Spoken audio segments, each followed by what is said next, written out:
பகல்காம் சம்பவம் நடந்து எவ்வளவு நாள் ஆச்சு? இந்த ஆபரேஷன் மகாதேவ் எப்ப ஆரம்பிக்கப்பட்டது?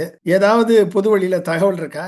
ஆபரேஷன் மகாதேவ் வந்து பகல்காம் தீவிரவாதிகளை வேட்டையாடுவதற்காக உருவாக்கப்பட்டதுன்னு 3000 மணி நேரம் விசாரணை செய்தார்கள் என்று இவர் சொல்கிறார்கள். இந்த 3000 மணி நேரம் விசாரணை செய்து பிரதமர் மோடி பாராளுமன்றத்தில் பதிலளிக்கவிருக்கிறார், ஆபரேஷன் சிந்தூர் பத்தி பேசவிருக்கிறார் என்ற நேரம் வரும் பொழுது இந்த 3 தீவிரவாதிகளை கொன்று விட்டோம் என்று இவர்கள் வந்து அனௌன்ஸ் பண்றாங்க. அப்படின்னா இது வந்து ஒரு ஸ்டேஜ் மேனேஜ்டு ஷோ மாதிரி இருக்கு. இது வந்து ஒரு ஈவெண்ட் மேனேஜ்மெண்ட் கம்பெனி.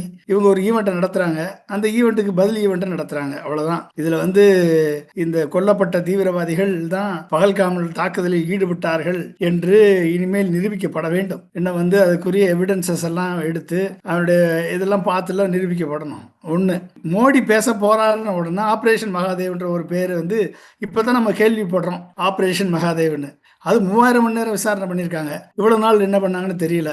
இப்பதான் கண்டுபிடிச்சாங்க. அதான் சார் இவ்வளவு நாள் விசாரணை பண்ணிருக்காங்க. 3000 மணி நேரம் விசாரணை. இவ்வளவு நாள் விசாரணை பண்ற வரைக்கும் அந்த தீவிரவாதி இங்கே இவர் விசாரணை பண்ணி நம்மளை பிடிக்கட்டும்னு வெயிட் பண்ணிட்டு இருந்தாரோ அவரு அந்த 3 பேரும்